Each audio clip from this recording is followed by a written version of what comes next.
গণকবরে মাটি ভরাট না করে টাকা উত্তোলন করে আত্মসাৎ করার অভিযোগ উঠেছে ইউপি সদস্যের বিরুদ্ধে। জানা যায়, গ্রামীণ অবকাঠামো সংস্কার প্রকল্পের আওতায় ২০২৪-২৫ অর্থবছরে কবরে মাটি ভরাটের জন্য প্রায় ২.৫ লাখ টাকা বরাদ্দ পান ইউপি সদস্য আফিয়া আক্তার। কিন্তু গেল ২ মাস আগে বরাদ্দের পুরো টাকা উত্তোলন করা হলেও কবরস্থানটিতে মাটি ভরাট করা হয়নি। যদিও এলাকাবাসীর অভিযোগ, কাগজ কলমে গণকবর থাকলেও এটি পারিবারিক কবরস্থান হিসেবেই ব্যবহৃত হয়ে আসছে। কবরস্থানে আমাদের মাটি আমরাই হেলাইছি, অন্য সরকারি কোনো অনুদান আমরা পাইনি, আমরা নিজেরা ফেলাইছি, এক পর্যন্ত কেউ হেলায় নাই। আমরা চাই যদি আমাকে একটু উন্নতি হয় তাহলে এটাই ভালো, কবরস্থান দশের খেজমতের লিগা। এই যে কবর দিতে দেখতেছেন, এটা কি একজনে করছে না এলাকাবাসী সবাই করছে? না, একজনই করছে, যে মরছে না হের ছেলে করছে কবরটা, আর কি আমার গোষ্ঠীর মাইসি করছে। কবরস্থানটি মাদারীপুর সদর উপজেলার শিরখাড়া ইউনিয়নের গোসাইদিয়া সালাম হাওলাদারের বাড়ি সংলগ্ন। এদিকে বরাদ্দের টাকা উত্তোলনের কথা স্বীকার করে ইউপি সদস্য আফিয়া আক্তার বলেন, টাকা উত্তোলন করে ব্যাংকের অ্যাকাউন্টে রাখা হয়েছে। হ্যাঁ, আপনার নামে।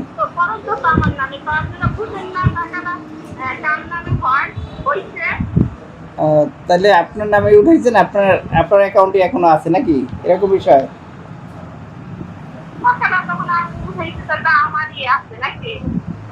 উপজেলা প্রকল্প বাস্তবায়ন কর্মকর্তা নজরুল ইসলাম বলেন, ইতোমধ্যে মাটি ভরাটের কাজ শেষ হয়েছে, তাই বিল পরিশোধ করে দেওয়া হয়েছে। জি জি, সালাম হাওলাদারের বাড়ি থেকে দেখি বিল ক্লিয়ার হয়ে গেছে গা দেওয়া। ও আচ্ছা আচ্ছা, যে বিষয়টা হলো ওটার তো কোনো কাজ হয়নি, তাহলে বিল দিয়ে দিলেন? কাজ হয়েছে ভাই, কাজ হয়েছে। তো কাজ হয়নি, আমি গেছিলাম সরেজমিনে, গেছিলাম, কাজের কোনো চিহ্ন পাইনি। কিন্তু আপনার যে মেম্বার, ওনার সাথে আমি কথা বলছি, ঠিক আছে? উনি বলছে যে কাজ, ওই যে এখানে বালু দেওয়া যাবে না, মাটি দিতে হবে, কারণ আমরা কাজ করি নাই, পরে মাটি দিয়ে কাজ শুরু করবো। কি ওই যে পাশে একটা রাস্তা গেছে দেখছেন? হ্যাঁ হ্যাঁ, দেখছি। ওই রাস্তার মাটিগুলি যেটা কাজ ছিল, ঠিক আছে, ওইটা বালু দিয়ে ভরাট করছে।